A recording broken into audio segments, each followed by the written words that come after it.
So firstly, I want to start off by making sure that I'm not misunderstood here. I am not a Konami fanboy, and I'm not here to defend Konami overall.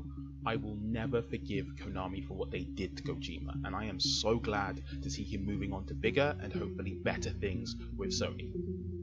Hashtag fuck Konami and all that jazz.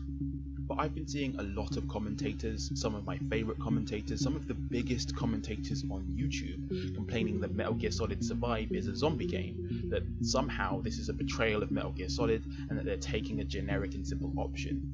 Now, Konami may be dying to jump in on all the zombie money that's saturating the mainstream market, but is everyone forgetting that Metal Gear Solid 5 The Phantom Pain was also a zombie game? You know how Skullface had a secret army of parasite-infected super zombie soldiers and Quiet holding the zombie gene in her blood, and how you could use that blood to power a super soldier suit, or the main villain with a literal skull for a face? Look, I get that Kojima games are hard to follow and everything, and they take a bit of interpretation, and that game was released a while ago, but were we even playing the same game? Metal Gear Solid 5 was clearly a zombie game. Granted, Kojima made sure to make it only part of a much larger story and never made the whole zombie thing the main point of everything that was going on, which is part of the reason why Kojima is so fucking good. But guys, come on, if you want to pick up Konami on anything, why not pick them up on their absolutely terrible and generic character designs? Why not point out how they've clearly spent more time on trying to turn Rhyhorn into a zombie than actually developing a cast of interesting characters for us to follow? Let's compare the main cast of Kojima's production to Konami post-Kojima. Do you see how glorious and interesting these characters are? Can you see how you can clearly interpret part of these characters' identity, history and motivation just from looking at them? That is why Kojima is a genius. He knew how to design characters for a visual medium. I want to know these guys. I want to see their adventures.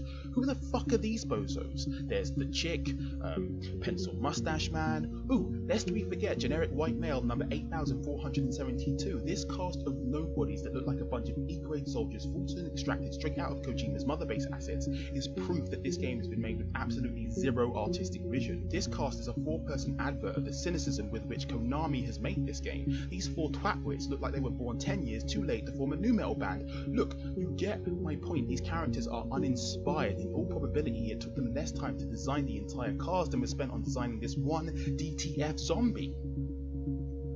Get it? Because he's horny. Look, my point is, Konami are lazy, cynical dicks that have used one of the greatest game designers of all time.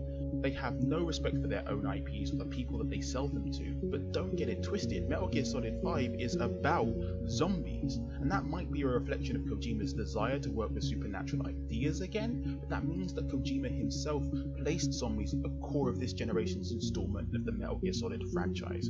What should really alarm us is the clear lack of direction and purpose that this game represents. The Metal Gear Solid franchise is a masterclass of iterative storytelling, with characters that grow in depth every time a new game is released. It's why Metal Gear Solid is so good. Everything and everyone is always evolving, and that Darwinian core looks to have been ejected from the game along with the mastermind that was responsible for bringing it to us. We are all focused on the wrong thing. Hashtag fuck Konami.